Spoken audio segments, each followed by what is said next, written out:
Assalamualaikum warahmatullahi wabarakatuh. Halo, saya Meira. Di sini saya akan melanjutkan membaca buku Seni Memotivasi Diri, Strategi Mengubah Mimpi Menjadi Kenyataan, karya Brian Tracy dan Dan Strazel. Kali ini saya akan melanjutkan bagian 5 dari buku ini. Bagi kalian yang ingin memberikan saran atau ingin merekomendasikan buku untuk dibaca, kalian bisa tulis di kolom komentar. Kalian juga bisa mensupport channel ini dengan cara mensubscribe channel ini dan menghidupkan lonceng notifikasi agar tidak tertinggal video-video audiobook lainnya. Dan bisa juga dengan cara like dan share video ini agar banyak orang yang bisa mendengarkan audiobook ini dan bisa mendapatkan banyak manfaat dari channel ini. Bagian 5, kekuatan tindakan yang benar dan fleksibel. Mengapa just do it saja tidak lagi cukup? Dan bertanya, sekarang kita akan memperkenalkan sebuah kualitas yang selalu menjadi faktor penting untuk meraih kesuksesan, tetapi mungkin tidak pernah menjadi demikian penting dibanding saat ini. Dan kualitas yang dimaksud adalah fleksibilitas. Sebagai pengondisian awal, saya ingin mendiskusikan bagaimana dunia kita yang saling terhubung secara global dan berubah dengan cepat ini telah menjadi slogan Nike Just Do It yang diinisiasi pada tahun 80-an dengan Michael Jordan sebagai ikonnya. Tidak cukup lagi untuk membuat kita tetap memiliki motivasi dan tetap efektif pada masa sekarang. Saya mendasarkan hal ini pada kenyataan bahwa tindakan yang kita ambil untuk mencapai tujuan kita saat ini bisa menjadi tidak efektif atau tidak relevan lagi tahun depan jika kita tidak mengikuti perkembangan tren yang ada. Saya juga berpikir tentang orang-orang di bidang bisnis yang menetapkan tujuan dan berusaha untuk mencapainya, tetapi tidak menyesuaikan diri terhadap perubahan tren dalam kultur masyarakat, dalam kondisi pasar, dan lainnya. Bisakah Anda berbicara tentang gagasan mengenai tindakan yang benar dan fleksibilitas ini? Gagasan bahwa kita perlu menyesuaikan diri setiap saat dan selalu memahami apa yang mempengaruhi tindakan-tindakan kita, karena adanya perubahan-perubahan yang terjadi di sekitar kita. Lalu Brian menjawab, pertama-tama, kehendak dan kemampuan untuk mengambil tindakan untuk mencapai tujuan adalah kualitas paling penting dibanding apapun. Dunia dipenuhi orang-orang berbakat dengan fantasi dan impiannya, tetapi mereka tidak melakukan tindakan. Mereka selalu memiliki alasan untuk menunda. Mengambil tindakan adalah hal yang sangat penting. Sebelumnya, sebagaimana saya katakan, dalam sistem penetapan tujuan, ambil tindakan dan lakukan sesuatu setiap harinya. Ketika kita mengambil tindakan, akan terjadi 3 hal. Pertama, kita memperoleh umpan balik langsung dari tindakan kita, yang memungkinkan kita untuk mengubah rute dan arah. Kedua, kita akan memperoleh lebih banyak ide-ide untuk mengambil lebih banyak tindakan, untuk bergerak ke depan lebih cepat. Dan ketiga, rasa percaya diri dan harga diri kita meningkat. Kita akan memperoleh ketiga manfaat tersebut dengan mengambil tindakan. Dan kita tidak akan memperoleh apapun jika hanya duduk-duduk di sofa. Jadi, mengambil tindakan adalah hal yang penting. Dalam ilmu psikologi, kita menemukan bahwa ketika kita telah memutuskan untuk mencapai suatu tujuan, tindakan pertama akan muncul dan terlihat, hampir seperti kilasan lampu di lantai klub malam. Tindakan pertama akan selalu terlihat jelas. Kita akan selalu dapat melihat langkah pertama yang harus kita lakukan. Jika kita mengambil langkah pertama, langkah kedua akan terlihat. Dan jika kita mengambil langkah kedua, langkah ketiga akan terlihat. Ada sebuah penemuan menarik, seperti biasa dikatakan teman saya, Charles Jones, dulu dalam mencapai suatu tujuan baru. Paling tidak, upaya pertama kita tidak akan langsung berhasil. Maka, ketika mengambil suatu tindakan untuk mencapai suatu tujuan tertentu, yakinlah bahwa hal itu tidak akan memberikan hasil. Peter Drucker mengatakan bahwa setidaknya kita butuh 4 kali pengulangan sebelum benar-benar berhasil melakukan tindakan yang benar dalam upaya mencapai suatu tujuan baru. Saya baru-baru ini membaca sebuah artikel dalam Harvard Business Review tentang suatu studi. Dikatakan bahwa sebuah perusahaan mencoba 15 metode berbeda, 15 model bisnis berbeda pada suatu bisnis baru dan produk baru sebelum mereka menemukan satu metode dan model bisnis yang benar. Satu-satunya hal yang paling penting dalam hidup adalah apakah tindakan kita memberikan hasil? Apakah tindakan itu membawa kita pada hasil yang diharapkan? Kita bisa jatuh cinta pada serangkaian tindakan, bahkan sebelum tindakan-tindakan itu memberikan hasil. Peter Drucker mengatakan, jika publik Amerika tahu berapa banyak kesalahan yang telah dilakukan dalam kerangka bangunan manajemen dikarenakan ego manajerial, maka akan timbul kerusuhan di jalanan. Di Silicon Valley, terdapat perusahaan-perusahaan pre-revenue, yakni perusahaan yang belum menjual apapun, belum memiliki pendapatan. Mereka mencoba menjual saham atau mengumpulkan uang. Ada yang kemudian benar-benar dibeli seperti Facebook membeli Instagram. Mereka mau membayar amat sangat mahal untuk perusahaan-perusahaan yang belum pernah menghasilkan uang 1 sen pun. Poin kritis yang ingin saya tunjukkan adalah pentingnya mengambil tindakan dan mencari umpan balik. Ini adalah salah satu kualitas yang dimiliki oleh para peak performer, yaitu orang-orang yang berada di prestasi puncak. Mereka selalu mengambil tindakan dan mencari umpan balik. Aturan yang berlaku bagi mereka adalah cari sebuah ide, lakukan tindakan, gagal dengan cepat, belajar dengan cepat, coba lagi. Ikuti kembali siklusnya, ulangi lagi, cari sebuah ide, coba untuk menerapkannya, dapatkan umpan balik, lakukan kesalahan, belajar dari kesalahan, dan coba lagi. Ini adalah siklus yang tidak memiliki akhir. Jim Collins menyebutnya seperti lingkaran jebakan. Tetap lakukan kesalahan, pelajari sesuatu, dan lakukan kesalahan, sampai akhirnya bisa bergerak lebih cepat dan semakin cepat. Semua orang sukses pernah melakukan sejumlah kesalahan besar, seperti yang sudah kita bicarakan sebelumnya. Kita mulai dengan satu arah, melakukan langkah pertama, mulai bergerak ke arah tujuan, dan mendapat umpan balik. Lalu menggunakan umpan balik itu untuk mengubah arah tindakan. Artikel yang sama dalam Harvard Business Review menyebut tentang perusahaan lain yang telah melakukan 34 kali perubahan model bisnis sebelum mencapai keberhasilannya. Drucker dulu bisa mengatakan 4, tetapi menurut saya itu dulu. Sekarang jumlahnya bisa 10 atau 15. Sebelum bisnis yang sangat sukses bahkan melakukan 99 kali percobaan, 99 pengulangan berbeda dalam bentuk perusahaan rintisan yang efisien, lean startup.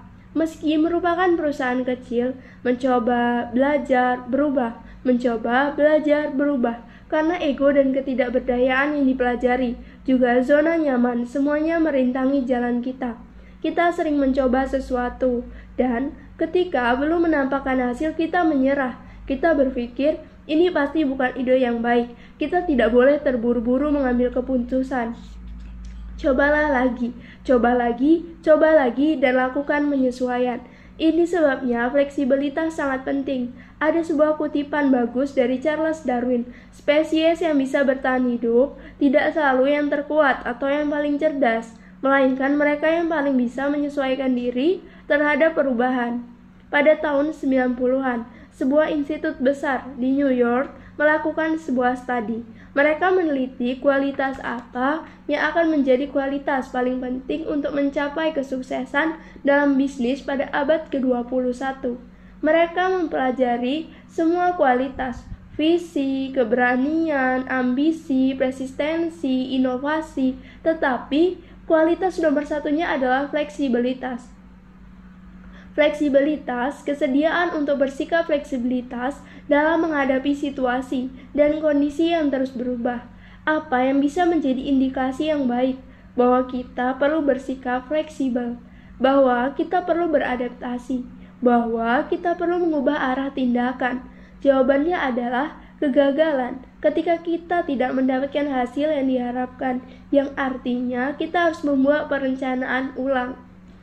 Dan berkata, jadi fakta bahwa kita mengatakan bahwa kita mendapatkan hasil yang tidak sesuai pada percobaan pertama atau kedua tidak selalu harus menjadi alasan untuk putus asa.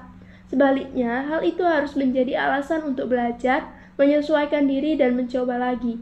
Saya ingin mengingatkan ide tentang tindakan yang benar ini dengan konsep adaptabilitas dan fleksibilitas, serta mengapa keduanya menjadi kualitas vital dalam meraih kesuksesan dalam kondisi saat ini. Hal ini mengingatkan saya pada teladan yang ada pada pohon bambu. Saya mengetahui ketujuh prinsip ini dari situs jejaring Presentation Zen, 7 pelajaran dari hutan Jepang, 7 pelajaran dari pohon bambu, dan apa yang bisa kita pelajari tentang bagaimana bersikap fleksibel dalam dunia modern saat ini. Saya akan menyebutkan satu persatu dan Anda akan mengekstrapolasinya dalam kaitannya dengan individu dan kehidupan. Prinsip pertama adalah pohon bambu melengkung tetapi tidak patah. Pohon bambu fleksibel tetapi memiliki akar yang kuat. Bagaimana Anda menafsirkan hal ini dalam kaitannya dengan sikap seorang individu?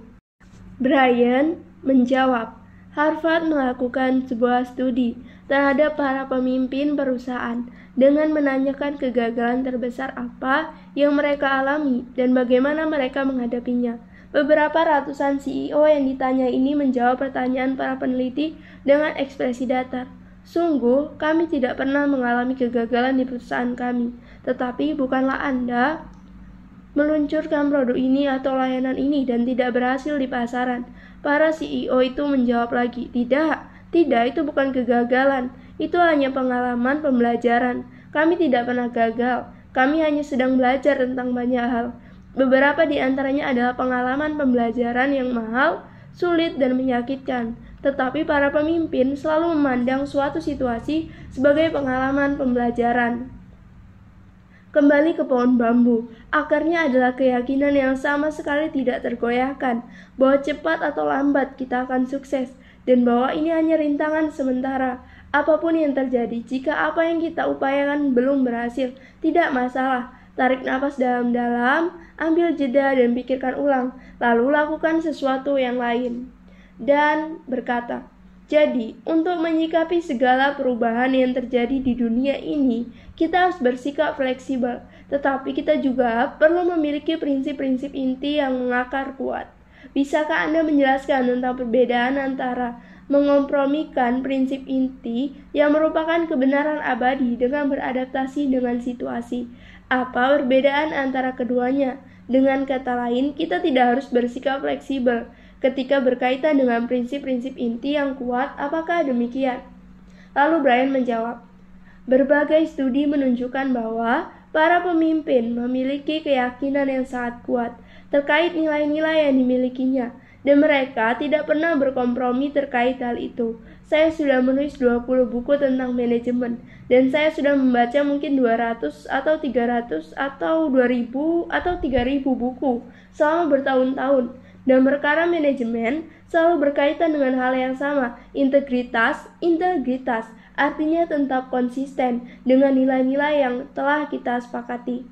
Pengusaha Guy Kawasaki mengatakan bahwa hal pertama yang kita lakukan ketika memulai sebuah bisnis adalah berdiskusi dengan orang-orang kunci dan menanyakan apa yang kita percayai, apa nilai-nilai fundamental kita, apa prinsip-prinsip yang kita pegang teguh yang akan menjadi pedoman dalam apa yang kita lakukan. Biasanya prinsip-prinsip ini sangat sederhana dan tidak lebih dari 3 atau 5 buah. Hal-hal seperti integritas penuh secara internal maupun eksternal, produk bermutu tinggi yang akan kita wujudkan, komitmen terhadap layanan pelanggan, komitmen untuk mengembangkan karyawan atau mewujudkan hasil yang baik bersama seluruh karyawan.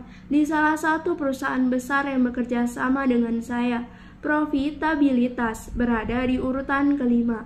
Kami berbisnis bukan untuk menghilangkan uang, tetapi prinsip paling penting selalu ada di urutan pertama dan mendominasi prinsip-prinsip selanjutnya. Prinsip kedua mendominasi prinsip-prinsip di bawahnya, sehingga kami harus selalu menyusun prinsip-prinsip ini sesuai urutannya. Saya ingat ketika berbicara kepada Tony Robbins tentang bagaimana nilai yang lebih penting lebih diutamakan di atas segala hal lain. Katakanlah keinginan kita untuk sukses, untuk memperoleh banyak uang sangat tinggi, tetapi ketakutan kita akan kegagalan dan melakukan kesalahan sedikit lebih tinggi. Emosi yang paling kuat pada kenyataan akan mendominasi emosi yang kurang kuat. Jadi, pilihlah nilai-nilai yang akan kita pegang. Contoh yang kadang saya gunakan, bayangkan Anda bertemu dua orang pria di sebuah pesta, dan keduanya memiliki nilai-nilai yang sama. Nilai-nilai yang dimiliki pria pertama adalah keluarga, kesehatan, dan kesuksesan. Pria kedua memiliki 3 nilai yang sama, tetapi urutannya kesuksesan, keluarga, dan kesehatan. Akankah ada perbedaan di antara keduanya? Akankah ada sedikit perbedaan atau terdapat perbedaan yang cukup besar? Tentu akan ada perbedaan yang sangat besar. Orang yang mendapatkan keluarga di atas kesuksesan atau yang lainnya akan sangat berbeda dengan orang yang mendapatkan kesuksesan di atas yang lainnya. Saya ingat seorang teman lama saya, ia menikah, memiliki anak, seorang pria yang baik, sangat sukses, sangat pintar. Saya ingat saat itu sedang di rumahnya. Kami berenam atau berdelapan, semua dengan pasangan masing-masing, dan kami berbicara tentang bisnis. Ia mengatakan, "Aku mengetahui dengan pasti kesuksesan finansialku lebih penting daripada keluarga atau hal lainnya." Dan saya ingat saya memperhatikan istrinya. Wajahnya menunjukkan reaksi datar, dingin, dan terkejut. Tidak terlalu lama setelah itu istrinya meninggal karena kanker, terutama disebabkan karena stres.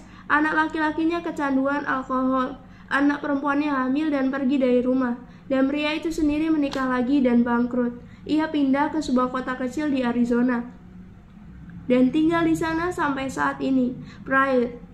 Brilian, cerdas, pintar, tetapi setiap saat penuh tekanan. Uang lebih penting dibanding persahabatan, dibanding reputasi, dibanding apapun. Jadi, memikirkan nilai-nilai apa yang kita pegang adalah hal yang sangat penting. Itulah yang akan menjadi akar kita. Ada sekitar 54 nilai yang bisa kita miliki. Beberapa buku saya menjelaskan nilai-nilai ini. Anda bisa memilihnya, tetapi saya selalu mengatakan kepada anak-anak saya bahwa 2 nilai paling penting adalah kesediaan menerima tanggung jawab dan selalu mengatakan hal yang benar. Jika kedua nilai itu telah dimiliki, semua nilai lain akan mengikuti secara alami. Dan anak-anak saya sangat bangga kepada mereka. Mereka dikenal di lingkaran sosialnya tidak pernah bohong atau melebih-lebihkan. Mereka selalu mengatakan hal yang benar, dan mereka tidak pernah menyalahkan orang lain. Mereka selalu mengambil tanggung jawab. Mereka bahagia, populer, sukses, dan memiliki kehidupan yang sangat baik. Di sekeliling mereka tentu saja banyak para pecandu alkohol, pengangguran, orang-orang yang terlibat dalam hal yang dipertanyakan kebaikannya, dan pengguna obat-obatan terlarang. Anak-anak saya menghabiskan waktu dengan sangat baik karena mereka bertanggung jawab pada dirinya dan selalu mengatakan hal yang benar. Lalu Dan bertanya, "Luar biasa sekali. Kualitas kedua dari pohon bambu adalah ia terlihat lemah tetapi kuat. Pohon bambu tidak tampak istimewa tetapi ia tahan terhadap cuaca, musim dingin dan musim panas. Dan bambu adalah satu-satunya pohon yang tetap berdiri setelah badai topan." Bagaimana Anda mengaitkan gagasan ini dengan sikap fleksibel seorang individu dalam kehidupan?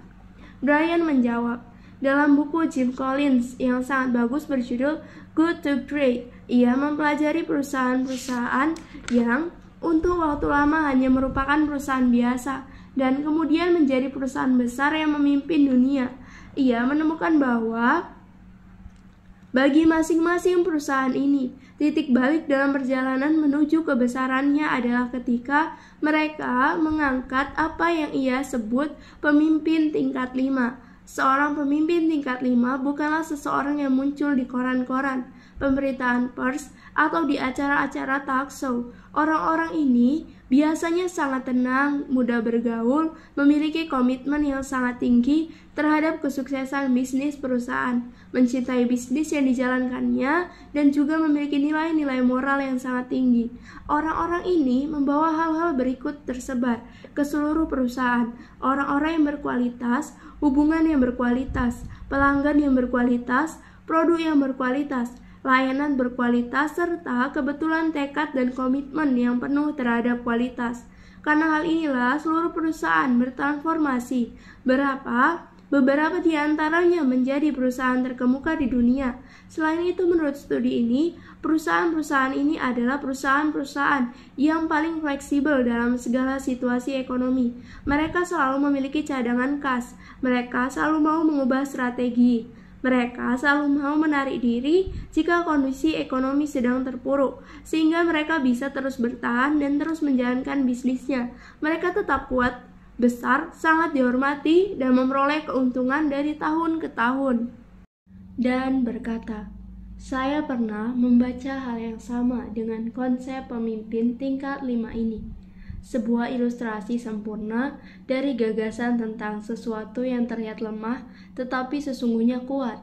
Tetapi untuk jangka pendek, media cenderung memberi perhatian kepada para CEO populer, para CEO tipe Mark Cuban.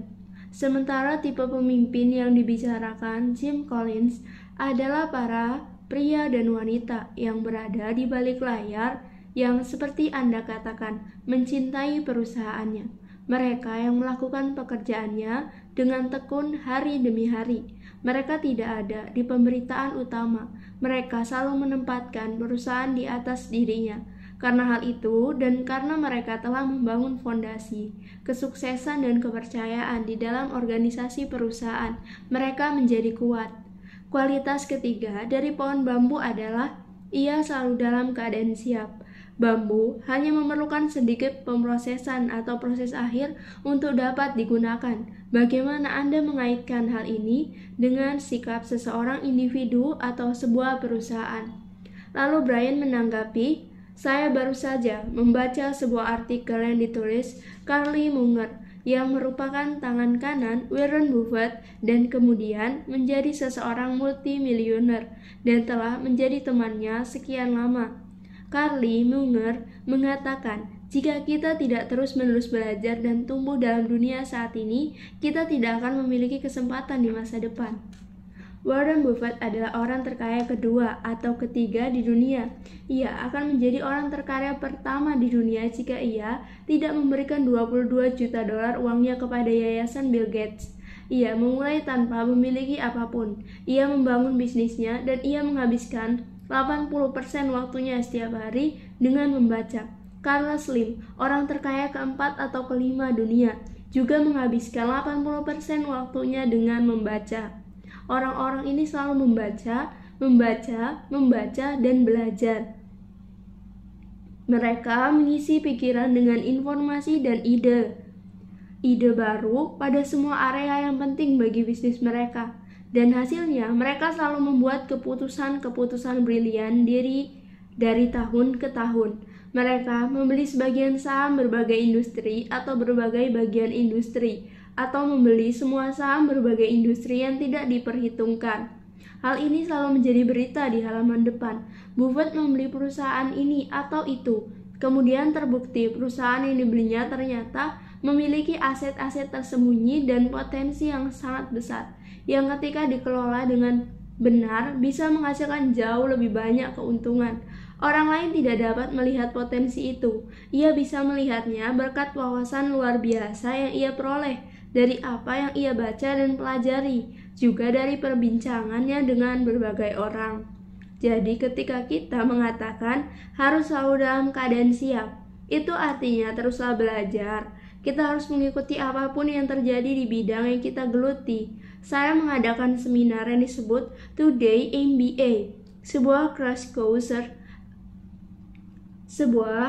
course atau kursus kilat tentang manajemen bisnis praktik. Saya juga mengadakan seminar lain yang disebut Business Model Reinvention untuk menemukan kembali model bisnis yang sesuai. Seminar kedua juga merupakan kursus kilat 2 hari. Seminar kedua membahas 12 bagian yang ada pada suatu model bisnis dan menjelaskan model profit untuk bisnis apapun. Dalam seminar ini ditunjukkan bahwa jika keuntungan kita menurun karena alasan apapun itu artinya salah satu bagian atau elemen dalam sistemnya tidak berfungsi atau sudah usang. Pasarnya telah berubah. Apapun yang kita lakukan sebelumnya untuk menghasilkan keuntungan tidak lagi berfungsi dan tantangannya adalah kita berada dalam zona nyaman.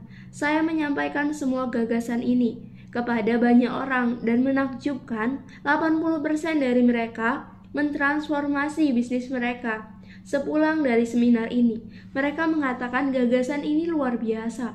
Tetapi siapakah yang menghindari seminar-seminar seperti ini? Mereka adalah para pembisnis terbaik dari komunitasnya, para manajer puncak, para pengusaha puncak, orang-orang yang sangat sukses, yang waktunya sangat berharga. Mereka menghadiri seminar-seminar ini, duduk di depan, dan mencatat, karena mereka tahu bahwa jika mereka tidak terus meningkatkan kecakapan mereka dengan informasi termutakhir yang ada dalam hal kesuksesan bisnis, mereka akan tertinggal dari kompetitornya yang terus meningkatkan kecakapan mereka.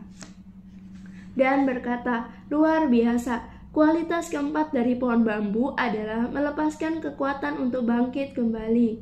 Lalu Brian menanggapi, salah satu kualitas yang paling penting untuk sukses adalah daya tahan, resilience, yang pada dasarnya merupakan kemampuan untuk bangkit kembali. Saya sudah mengajarkan konsep ini berulang-ulang. Kebebasan kita hanya sebatas pilihan-pilihan yang kita miliki, yang kita kembangkan secara penuh. Dalam hidup, jika kita hanya memiliki satu pilihan, jika hanya ada satu pekerjaan yang bisa kita lakukan, hanya ada satu keahlian yang bisa kita miliki, maka kita akan terpenjara. Jika sesuatu berubah, jika kita kehilangan pekerjaan, jika kita kehilangan keahlian kita menjadi usang, seperti yang terjadi pada mereka. Jika kemampuan kita untuk menghasilkan sesuatu produk menjadi usang, orang-orang seperti ini tidak bisa lagi bekerja. Dan kita sudah membaca kisah-kisah tentang mereka. Mereka tidak bekerja selama 2 atau 3 tahun. Mereka hanya duduk di rumah dan menonton televisi, karena satu-satunya keahlian mereka tidak lagi dibutuhkan. Satu-satunya cara untuk bisa memiliki lebih banyak pilihan adalah dengan menjaga dan mengembangkan keahlian baru, dengan belajar lebih banyak hal. Hal inilah yang akan memberikan kita fleksibilitas dan pilihan lebih banyak, dan akan memberi kita kekuatan untuk bangkit kembali. Salah satu hal lainnya yang benar-benar penting adalah tidur. Kebetulan akhir minggu ini saya sedang membaca sebuah buku tentang bagaimana otak menjalankan fungsinya. Buku ini menyatakan bahwa tidur yang cukup sangat penting agar otak bisa berfungsi dengan baik. Kita harus mengisi ulang daya telepon seluler kita ketika baterainya sudah menunjukkan tanda merah. Seperti telepon seluler, kita juga perlu mengisi ulang baterai mental kita. Kita bisa melihat pada dasarnya semua orang adalah pekerja pengetahuan. Pekerja pengetahuan tidak bekerja menggunakan tubuh, membuat atau memindai benda-benda. Mereka bekerja menggunakan otak. Maka hal terpenting yang bisa kita lakukan adalah menjaga daya otak selalu penuh. Sebuah studi baru-baru ini menemukan bahwa para jutawan dan miliuner tidur rata-rata 8,5 jam sehari. Orang-orang yang bukan jutawan tidur 6 atau 7 jam sehari. Orang-orang paling kaya tidur 8,46 jam sehari. Itu jumlah waktu tidur mereka. Dan mereka bangun sebelum pukul 6 pagi. Itu artinya mereka pergi tidur pukul 21.00. Sehingga mereka bisa tidur selama 8 atau 8,5 jam. Jika bisa menjalankan hal ini, kita bisa memiliki daya tahan yang jauh lebih baik.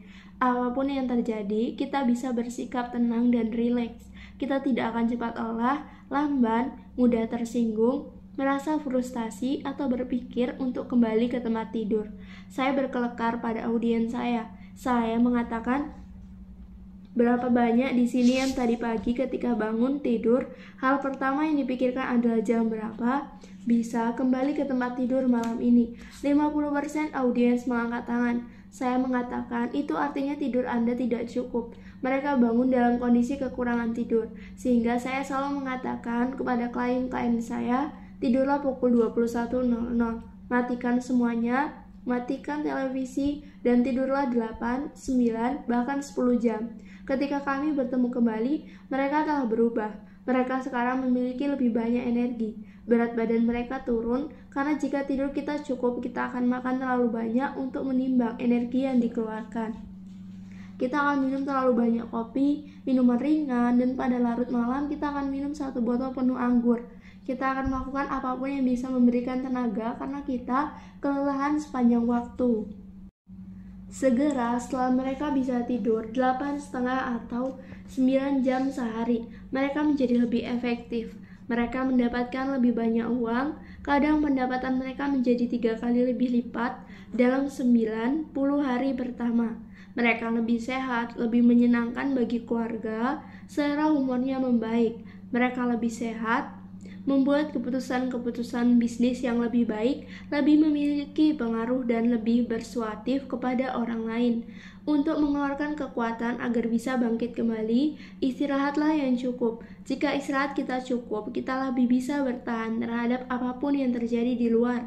Tetapi ketika kita lelah dan mudah tersinggung, kita akan cenderung membuat keputusan-keputusan yang bersifat solusi jangka pendek. Kita akan cenderung reaktif dan bereaksi berlebihan, mengatakan hal-hal yang kemudian disesali, dan membuat keputusan-keputusan yang akan memerlukan biaya perbaikan yang sangat mahal di masa depan.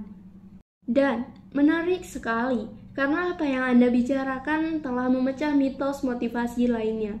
Banyak orang berpikir para jutawan dan miliuner pasti tidak memiliki waktu tidur yang cukup. Ini benar-benar membalik pandangan umum yang sudah ada. Brian menanggapi, salah satu hal yang kami ajarkan dalam manajemen waktu adalah bahwa terkadang hal terbaik dalam menggunakan waktu adalah pulang cepat, pergi tidur, dan tidur sepanjang malam. Pulang cepat bukan untuk mengerjakan hal-hal yang belum dikerjakan atau untuk mengerjakan lebih banyak hal.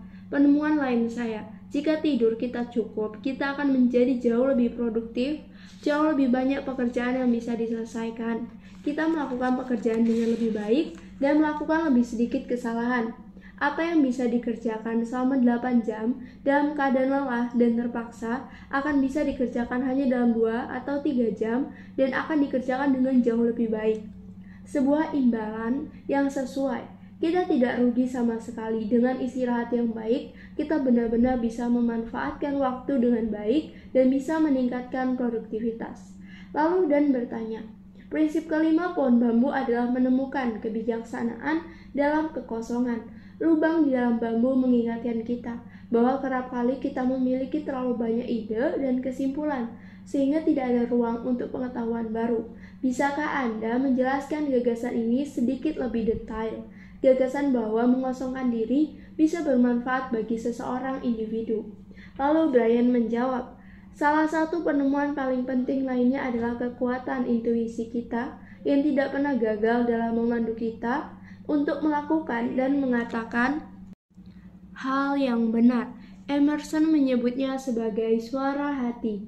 Bagaimanapun, untuk dapat menggunakan intuisi dan menggunakan apa yang disebut pikiran suprasadar kita harus menciptakan zona sunyi.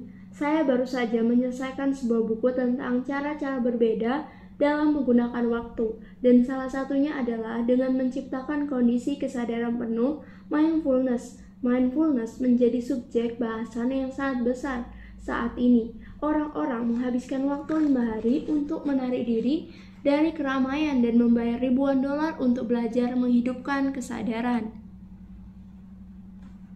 Meski sesungguhnya yang harus kita lakukan hanya menjauh dari keramaian dan duduk dalam sunyi.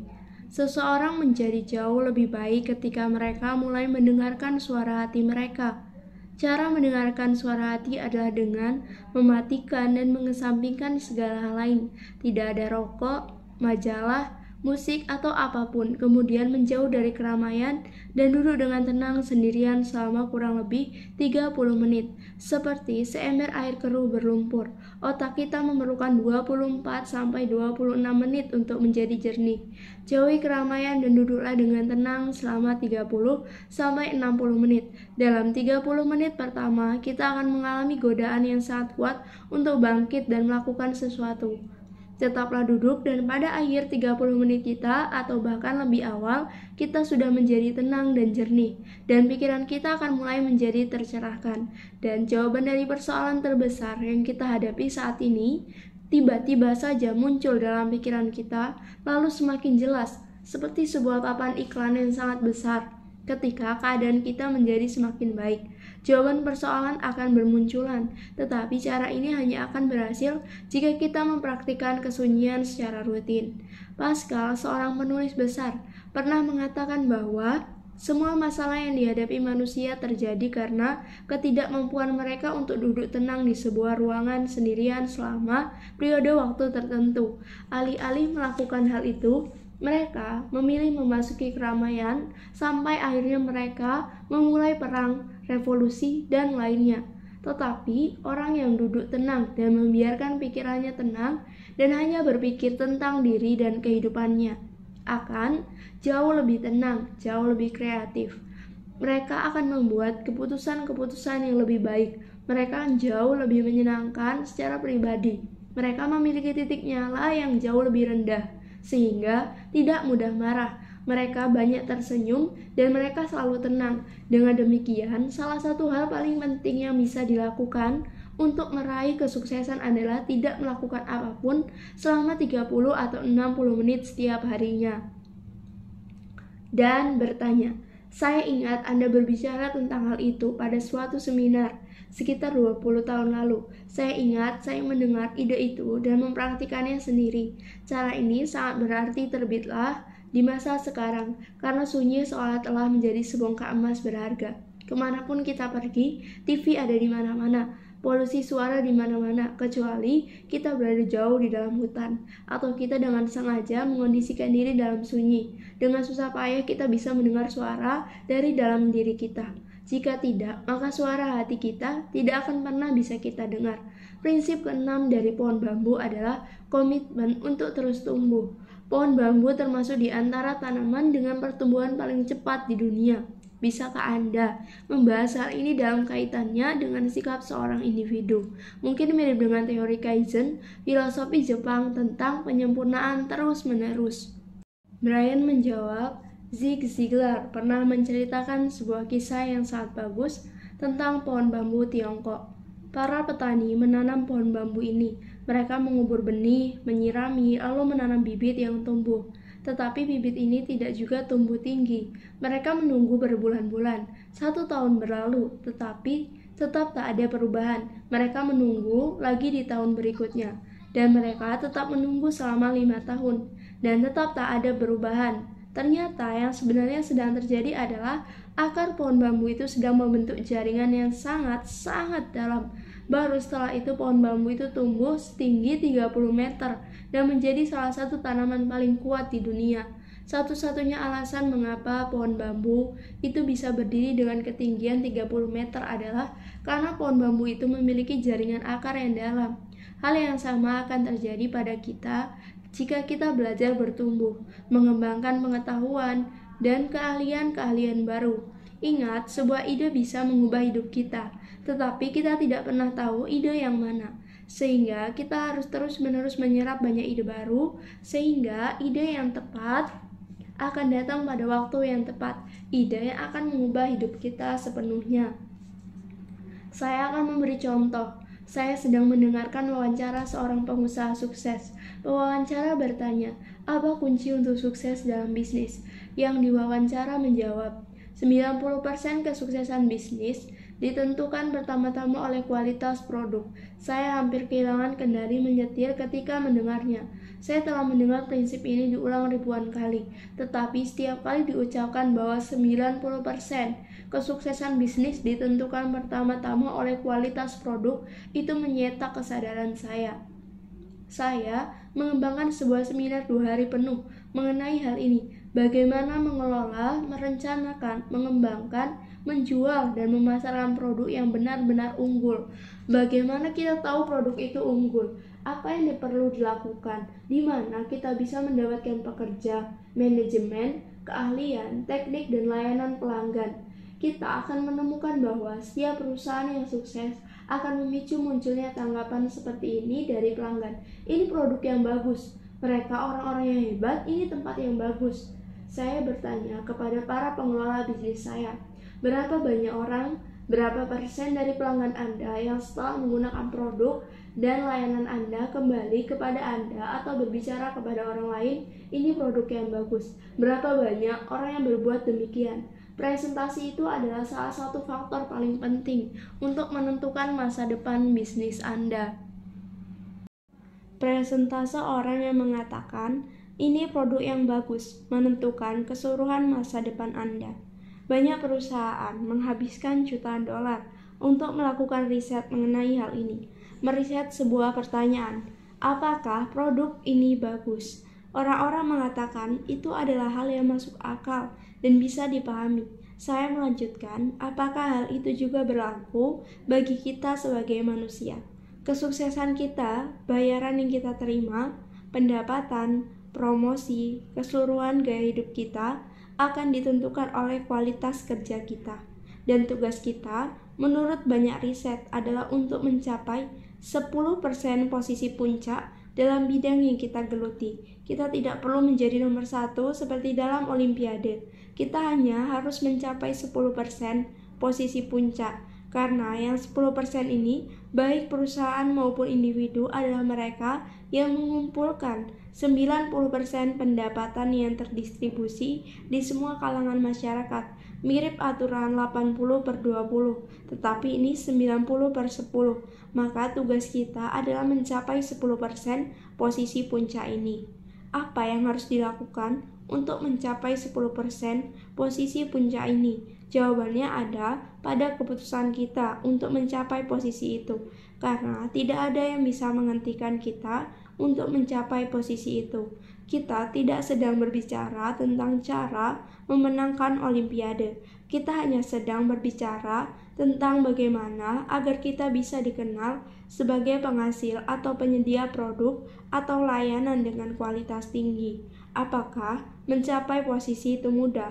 Tidak. Berapa lama waktu yang diperlukan untuk mencapainya? Menurut Malcolm Gladwell dalam bukunya Outliers, merujuk pada apa yang telah dilakukan oleh orang-orang golongan terkemuka, dibutuhkan waktu 5-7 tahun. Dalam buku Jim Collins, Good to Great, pemimpin tingkat 5, pemimpin yang kuat, pendiam, tenang, dan efektif, memerlukan waktu 5-7 tahun untuk mentransformasi perusahaannya dari perusahaan yang baik menjadi perusahaan yang memimpin dunia. Maka tetapkanlah hal ini sebagai tujuan dalam kehidupan bisnis kita. Aku ingin orang mengatakan bahwa aku adalah yang terbaik dalam bisnis ini.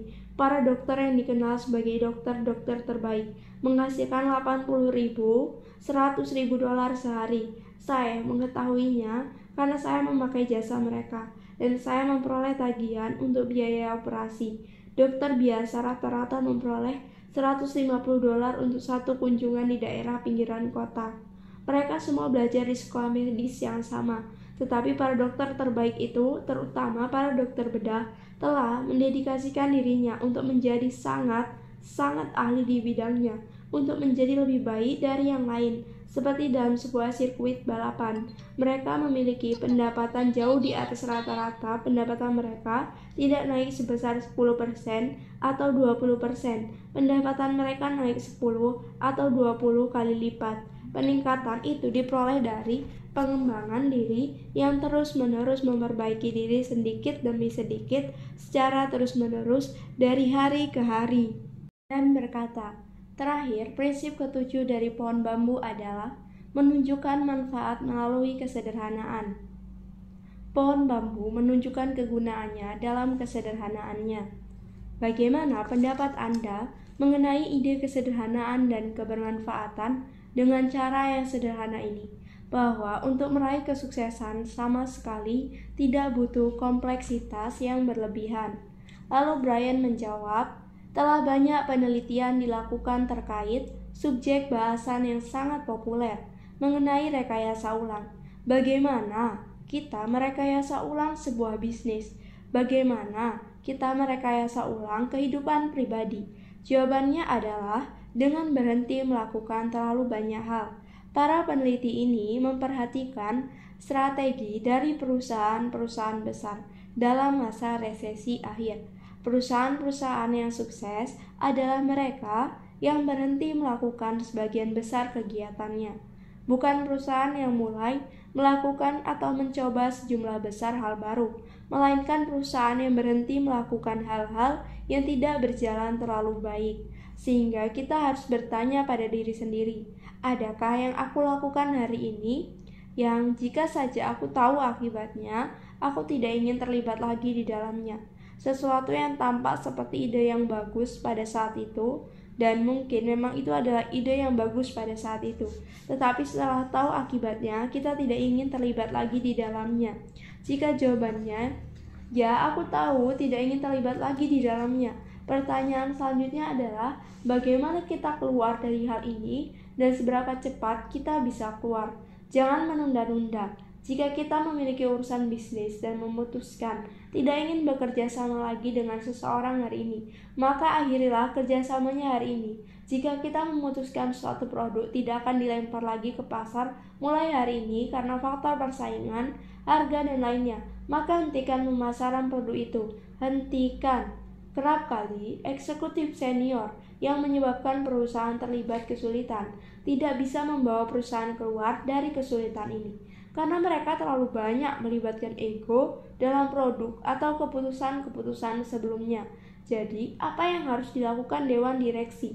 Mereka harus menggunakan jasa seorang spesialis turnaround, seorang spesialis pembaruan perusahaan. Seorang spesialis turnaround tidak memiliki keterlibatan emosional. Biasanya, mereka dipekerjakan selama 1 tahun atau kurang, dan biasanya mereka masuk membawa pemangkasan dalam banyak hal. Salah seorang spesialis turnaround terkenal memiliki julukan Chaisanau Dunlap. Dunlap bisa memperbaiki kondisi sebuah perusahaan Fortune 500 yang kehilangan uang dalam 12 bulan. Setelah itu keluar dari perusahaan dengan menerima imbalan jasa yang sangat besar. Ada banyak perusahaan seperti itu di mana-mana. Mereka merekrut pemimpin baru, pimpinan yang demokratis dan otoritatif, yang sebagainya, yang akan melakukan restrukturisasi perusahaan dan membawa kesuksesan dan keuntungan. Maka pesan saya, jadilah special turnaround untuk diri kita sendiri. Kunci sukses adalah berhenti melakukan terlalu banyak hal. Kita tidak bisa melakukan lebih banyak dari yang bisa dilakukan. Maka, jika ingin bisa mengendalikan hidup kita harus berhenti melakukan terlalu banyak hal yang akan menyebabkan kita harus melakukan proses rekayasa ulang. Proses rekayasa ulang sesederhana didasarkan pada pengurangan jumlah langkah dalam setiap proses. Andre Grove menulis tentang hal ini dalam High Output Management bertahun-tahun lalu. Ia mengatakan, buatlah daftar langkah-langkah dalam proses apapun. Luangkan waktu untuk menuliskannya satu persatu dengan teliti. Langkah pertama, langkah kedua, dan seterusnya. Mungkin ada 10 langkah untuk satu proses. Kemudian ambil keputusan untuk menghilangkan 30% dari langkah-langkah itu dalam tahap pertama. Kemudian, luangkan waktu bersama orang-orang yang akan terlibat langsung di dalamnya dan tanyakan kepada mereka, bagaimana kita bisa mengurangi langkah-langkah ini. Pertama, kita bisa menghilangkan sama sekali karena banyak dari langkah-langkah itu ada karena kondisi darurat atau karena kesalahan. Kedua, kita bisa menggabungkan 2 atau 3 langkah bersama. Ketiga, kita bisa menghentikan proses itu atau bagian dari proses itu. Keempat, kita bisa mengalihdayakan outsource proses itu ke perusahaan lain yang bisa mengerjakannya dengan lebih baik dibanding kita. Jadi, ada beberapa cara untuk mengurangi langkah-langkah yang ada. Dalam tahap pertama, Andy Grove mengatakan, Selalu kurangi jumlah langkah yang ada hingga 30%. Lalu lakukan lagi dan katakan, mari kita ulangi. Kisah favorit saya adalah kisah kembalinya Steve Jobs ke Apple pada 1997. Ia diberi akses pada pembukuan dan menemukan Apple berada dalam kondisi 90 hari menuju kepailitan, menuju kebangkrutan. Apple memiliki ribuan orang yang menjual 104 jenis produk di seluruh dunia. Ia duduk dan mengatakan, kita harus menghentikan masalah serius ini. Ia memanggil semua pejabat eksekutif puncak dan meminta mereka merekomendasikan 10 produk yang akan tetap mereka jual. Semua produk lainnya di luar yang mereka rekomendasikan akan dihentikan penjualannya. Orang-orang saling berargumen, tetapi akhirnya mereka datang menemui Jobs karena ini bukan soal pilihan. Mereka datang dengan 10 rekomendasi masing-masing dan mereka menggabungkan seluruh rekomendasi masing-masing itu bersama. Mereka akhirnya mencapai kesepakatan bersama. Sekarang, kata Jobs, dalam beberapa hari ke depan, aku ingin semuanya pulang, diskusikan, dan hilangkan 6 lagi. Tentu saja semuanya terkejut. Pilihannya adalah melakukan hal ini atau kita tutup perusahaan ini. Jadi tolong pahami bahwa pekerjaan kalian saat ini berada dalam resiko. Begitu juga pekerjaan ribuan orang lainnya. Mereka menggerutu dan marah. Beberapa mengundurkan diri, tetapi akhirnya diputuskan 4 produk yang bertahan dan 100 lainnya dihentikan. Dari 104 produk yang ada, mereka menghentikan penjualan 100 produk dalam 90 hari. Keseluruhan kondisi perusahaan mulai membaik dan dalam beberapa tahun Apple menjadi perusahaan bernilai paling tinggi di dunia dengan menghentikan pertumbuhan yang rendah, pemasukan rendah, keuntungan rendah, dengan menghilangkan produk-produk yang tidak menguntungkan. Dengan melepaskan sepenuhnya ego yang membelit, produk-produk itu mungkin terlihat seperti ide yang baik pada waktu tertentu, dan mungkin memang ada orang yang menyukainya, tetapi perusahaan harus bertahan hidup. Sebuah kisah yang luar biasa. Maka ketika kita merasa terlalu tertekan, duduklah dan katakan apa yang perlu kuhentikan. Lalu hentikan saat itu juga. Dan bertanya, kita bisa mengaitkan hal ini bahkan dengan orang-orang yang bekerja di bagian penjualan. Mungkin kita punya klien atau sedang mengejar klien yang hanya akan memberi kita sedikit penjualan atau keuntungan. Ini perkara memangkas yang tidak terlalu menguntungkan dan mempertahankan 20% yang paling menguntungkan. Jadi Brian, apa pesan terakhir Anda tentang fleksibilitas ini? Dan Brian menanggapi, Peter Drucker yang sangat saya hormati pernah mengatakan bahwa asumsi yang menyimpang adalah akar dari segala kegagalan. Dengan kata lain, asumsi yang salah, kita mengasumsikan sesuatu yang tidak benar. Kita berasumsi tidak ada pasar atau pasarnya tidak cukup besar atau tidak cukup menguntungkan. Kita berasumsi akan ada pasar untuk produk baru kita. Kita berasumsi bahwa seseorang akan meraih sukses dan menjadi produsen yang baik ketika mereka sendiri tidak pernah berubah. Kita membuat asumsi-asumsi yang salah. Langkah awal yang harus kita lakukan adalah mempertanyakan asumsi-asumsi kita dan ajukan pertanyaan, bagaimana jika aku salah? Bagaimana jika asumsiku dalam bidang ini tentang produk, layanan, orang, pasar, pelanggan tertentu sama sekali salah? Apa yang akan kulakukan selanjutnya? Ada 3 atau 4 pertanyaan yang saya ajarkan dalam semua kursus bisnis saya. Yang pertama, apa yang sedang kulakukan? Jawabannya harus jelas. Jawabannya adalah, saya sedang mencoba untuk mendapatkan hasil dari sebuah bisnis yang sedang kita jalankan. Hasil bisnis artinya bahwa kita akan mendapatkan laba atas semua biaya yang kita keluarkan. Kedua, bagaimana aku melakukannya? Kita selalu mengajukan pertanyaan ini ketika mengalami frustasi, penolakan, kinerja rendah, kesulitan, stres, marah, kecewa dengan pekerjaan. Berhentilah sejenak dan tanyakan, apa yang sedang kulakukan dan bagaimana aku melakukannya? Sangat sedikit orang yang mempertanyakan ini. Padahal ketika mereka mempertanyakannya, mereka akan berpikir, aku sedang mencoba melakukan sesuatu dengan cara ini, dan kemudian mereka mengatakan, lucu sekali, kita telah mencoba melakukannya dengan cara ini selama 5 tahun dan masih belum berhasil. Pertanyaan ketiga, apakah ada cara yang lebih baik? Apakah ada cara yang lebih baik dibandingkan yang sedang kita gunakan sekarang? Dan jawabannya adalah selalu ada cara yang lebih baik. Jadi, jika kita tidak melakukannya dengan cara ini sekarang, jika kita tidak mengetahui akibatnya, akankah kita melakukan dengan cara yang sama lagi? Atau apakah kita akan melakukannya dengan cara berbeda? Jika kita terus mempertanyakan hal-hal ini, pikiran kita akan terus terbuka. Saya akan melakukan latihan ini dengan para eksekutif senior dari sebuah perusahaan bernilai 100 juta dolar minggu depan di Eropa. Kami akan duduk bersama dalam satu meja dan saya akan mengajukan pertanyaan-pertanyaan ini. Pertanyaan-pertanyaan ini seperti tamparan di wajah. Apa yang sedang kita lakukan? Bagaimana kita melakukannya? Apakah menunjukkan hasil? Mengapa tidak berhasil? Apa asumsi kita? Bagaimana jika asumsi kita salah? Apa yang akan kita lakukan kemudian? Bagaimana jika kita tidak memiliki batasan? Bagaimana jika kita memiliki dana tak terbatas dan kita bisa melakukan apapun yang kita inginkan? Dan jika setelah 6 bulan kita tidak berhasil mencapai tujuan, kita diancam ditembak di kepala. Apa yang akan kita lakukan dengan cara yang berbeda?